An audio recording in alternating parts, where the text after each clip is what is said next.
Okay, so we've drawn out the still life here, and I've cleaned it up a little bit, but it is just a very simple linear drawing. So what we do when we look at this here, you can see the light is coming from the left to the right. And what I've done here, to give you a little bit more guidance, is actually put some very dark lines where the darkest areas should be. So they're descriptive lines, they're not just actually mapping out the drawing. And so this, you can see the light should be coming from this area just by looking at these lines. Before we go on to shading though, I'd like you to do a very simple exercise. Now I'm going to draw this using just a 2B pencil, which is a slightly softer pencil, so it kind of gives you a whole range of shading. But if you actually just freehand, just draw some squares just in a long box. I think I've got 1, 2, 3, 4, 5, 6. That's going to be the lightest, that's going to be the darkest box. So before you go on to this, I want you just to with one pencil, preferably a 2B or a B, and this will really, you'll really get your control going when you're drawing with a pencil. So this is going to be left completely white, and then using the side of the pencil, cross hatching, just very lightly go across, and then on the second box you're going to do a little bit harder, and then going a little bit harder. So it's going to be darker on every box. And then you can go back over it if you want. And then on the last box, you're really going to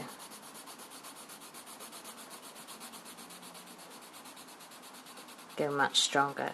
So you can see actually with one pencil you can get all those all that shading, and you can do that. What is a really good idea is to practice with each type of pencil, with an HB, 2B, up to a 6B, to actually see the range. With a harder pencil like an H or 2H, you'll actually get less range. You won't get as sooty, as black as that. If you go up to a 6B or a 9B, you'll get it really, really, really, really sooty, okay? So what we're going to do, start now, is going to start shading this out. And I'm going to focus on my black and white photocopy so that my eye isn't actually distracted by this, the colour. So we're going to actually do basic mapping in.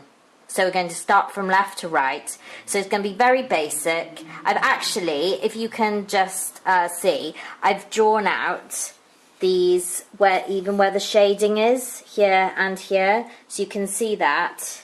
If you go back to the drawing, you can see that I've drawn out the shading, and I've drawn the shading in there. Shading is very important. People sometimes forget how important it is.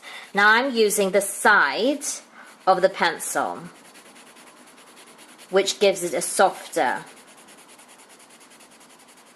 edge, and you can actually see it. And I'm not doing it as hard as this, okay? I'm just going to just map it in, and then what I want you to do is we'll actually build up as well. So just to show you very quickly, and then I'm going to come off this and start the next lesson after I've done a bit more shading, but we're going to do as much as we can here now. So you've got shading, even though this is even the darkest bit, the shadow. Bearing in mind a photocopy and a photograph really makes everything seem so much darker. I'm just going to map in the shading areas here.